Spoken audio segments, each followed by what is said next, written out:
Good morning, everyone. It is unbelievably hot here in Australia. I mean, hot. I'm in Perth.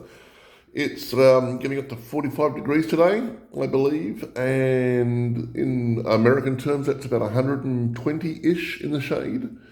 So it's warm, and it's a good thing because what I'm going to be doing today is I'm going to be filling in the gaps on the BioTitan. And the good thing is, in this heat, it should dry within a couple of hours, which is awesome. Now, the thing I want to say before we get going is I'm told by a lot of my people, my subscribers, I say the word a lot, and it's a nasty habit, and I will try to get out of it. So, without further ado, now I'm going to be using multi-purpose filler. We call it here Spak filler. I think it's called spackle in some parts of the world and such.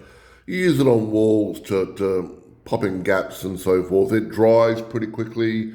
It's sandable and can paint straight over it, and not a problem. So when you use it, what I tend to do is I keep a small bottle of distilled water. And the reason for this is after I finish, I will squirt some water into this just to keep it moist and so forth, because the amount of times I bought these and they've dried up because I haven't used them for a couple of months and so forth. So I use distilled water. You can just use tap water, I guess. I'm just being a bit of a snob, I guess. I think I found the fact that distilled water just really keeps it nice, soft and fluffy.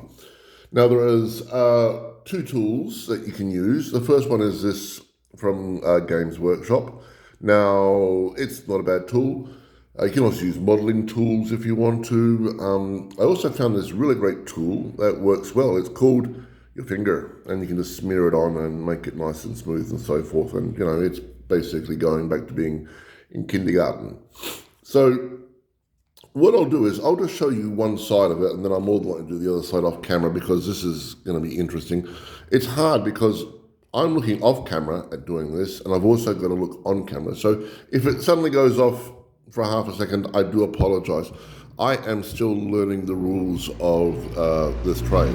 So what I'm doing is going to put a little bit on there, and all I'm going to do is I'm just going to wipe it across here and whack it into the gaps. Now, this stuff is quite, I guess you could call it a bit like porridge, I guess. It's quite gooey, and it applies quite easy. And the good thing is, at the moment, these parts here are very, very simple because I'm just pushing it up against the ridges. Now, don't be too alarmed if you've got it on a little too thick or you've gone to the side, because you can just wipe it away with your finger, pop it down there, and you're all good. Now, while I'm doing this, I want to talk to you about this stuff. This stuff is quite cheap here in Australia. I think this tub cost me like $15 Australian, and I've had it for, I'd say, over a year, easy. I don't use it that often. I try to, get prints pretty close to where they need to be. Now, coming down here, you can see there's a lot of detail and so forth, so I'm trying to get smaller amounts on my tool here. That way I'm not, filling it in too much. Now, the beautiful thing is that this stuff, when it starts to dry, it's a little bit harder. So I can come back with the smaller end and just scoop those bits out, and they'll come out as one solid piece. Now, okay, so let's put that in there. And pop that in there. Now, for the most part, that's that area done. Now, I will leave that bit there to dry. Now, they've got the bigger holes here, which are going to be more fun, but I'm going to leave that alone for the moment. I'm just going to do this head here, because it's got a very large gap here. Like all 3D prints, well, not all 3D prints, but like a lot of 3D prints, the more multi-parts it is, the more chance you're going to get of a bit of warping, or the print is not going to be perfect. I know a lot of people that get really, really annoyed by it. They get very upset, like they've failed or something.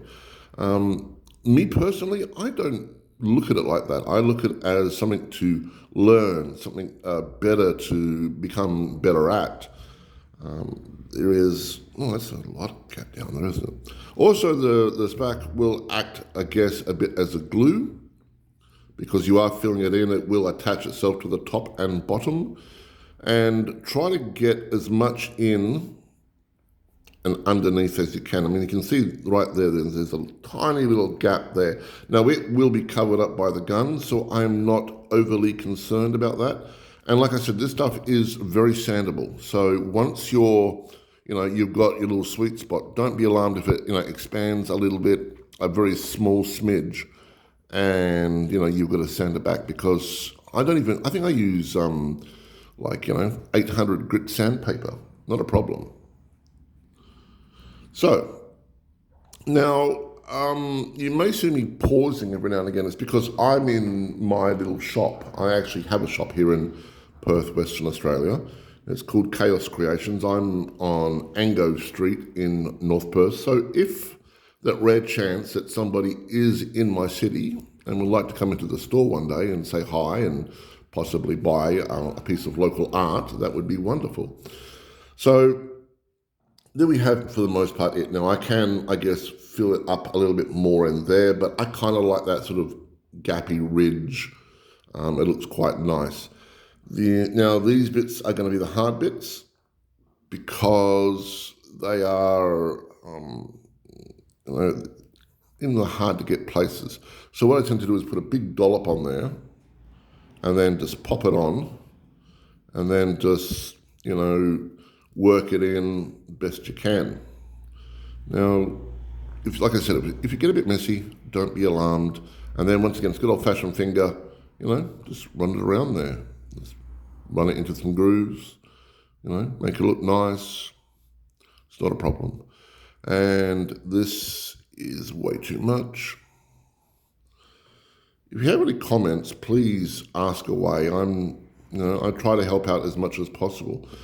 I'm here to help you guys as much as help myself. And, I follow a whole lot of other crafters and I ask them questions. And sometimes I answer back, sometimes I don't. I mean, don't get me wrong, I'm sure they're much more popular and have, 4 bazillion questions. But it is nice when somebody says, hey, look, I saw your comment and this is it and this is what you do and so forth. It does really help out, and I try to do that as much as I can. I do that a lot I've got a small TikTok account, and I don't really put that much on it, to be honest with you, but I put up a couple of small things, and people have asked me questions, and I've been able to answer them back straight away, and they seem very happy that I'm able to help them out. So, all right, so let's just get that done there. I'm not going to worry about this bit here, mostly because it's going to have legs. Oh, no, I should, I guess. Let's be a little bit more perfect here, excuse me. Okay, so I've got to whack a fair amount on there. So all I need to do is just come around with my finger, wipe it down best I can, and what I'll do is afterwards I'll come back in with the other end and I'll just scoop some bits out. For the most part, I'm just wanting to make sure every little gap I can see is done because I only want to do this once. You don't want to come back 3 or 4 times and then do it again. And I have done that before and I don't like it. It's part of the hobby, I guess, but so the concept of what I'm going to be painting at, this has been my biggest problem. I wanted to do High Fleet Leviathan. I love High Fleet Leviathan. The color is beautiful. Only one slight problem. I suck badly at it. I can't get that nice, color scheme going. Oh, way too much going. So what I'm going to do is I'm going to more than likely do my own hybrid sort of colors. I like the coconut crab look. I don't know if anyone's ever seen the coconut crab videos. They look absolutely awesome. It's a beautiful color, a nice idea. So that's what I'm going to be trying later on this afternoon for these. I'm just going to do a couple of test prints. I've got some Tyranids that were way too small. So I'll do it out on them and then I'll go from there. All right, so all I've got to do now is this tiny little bit of neck, which is up there, and I'll just gently dab it in there. I often wonder how does Forge World, do they come all perfect? Do they come out, when you get the model, is it all perfect without any problems at all? Or do they have problems like this? Because I'd love to know. If anyone knows, if anyone actually has the original BioTitan, could they let me know if it comes out flawless? Okay, so that's it for the start. Now, what I do now is, I'll get a tissue, and I'll just dab it lightly. Don't know if this is going to work. With a little bit of water. Now I've got it over the bottle, or the tub of stuff anyway, so it's all just going to drip in there anyway. So it's all good. Now what I'm going to do is I'm just going to gently wipe away, not close to where the joins are, but just where the Spak filler is a bit too much, a bit too heavy, or bits where I've just added it on. All right, so for the most part, there we have it. Now what I'll do is I will just allow that to dry, and then I'll come back in with some 800 grit sandpaper, and then I will start sanding on. No, my bad. What I'll do is I will pick out some bits and pieces when it's semi-dry. So, you can just come back and just go, well, all right, I'll just, pop out some of that gunk there, some of that gunk there. So it just allows you to reclaim some of the model that's hidden underneath your heavy-handedness of Spak filling. So there you go, and you just pull it back. It's not hard, it's quite easy, malleable and so forth, and use your finger where you can. So there you go, look, you just popped it all back. It's not a problem. There we go. Cool. And the rest of it, you just allow it to dry. Now, if things, let's say, get bad, let's say you've let it dry completely hard and there's a bit there that you're like, oh crap, I've forgotten to remove that bit. You can just sand it back and if it's in a little nook and cranny, just spray it with a little bit of water and then just push it out. It'll get there. It may take some time, but it'll get there. So here we have at the bottom here, we've got a hole that's filled in. And what I do is just pop my little thing in there and just scoop it out. It's not hard. It's easy as. All right, guys, so that's my video. I'll do the little bit under there, and I think I might, no, it's all done there. The rest of it's fine. That's my video. So what I'll do is I'll let this all dry, flip it over to the other side. Oh, before I forget, right, so my tub here, I'm going to use this again shortly, so I won't actually do it. But what I'll do is I'll make sure it's all nice and flat in there, and then clamp it all down. And I get the bottle of the distilled water, and I'll just pour it. So it's about yay thick over the top.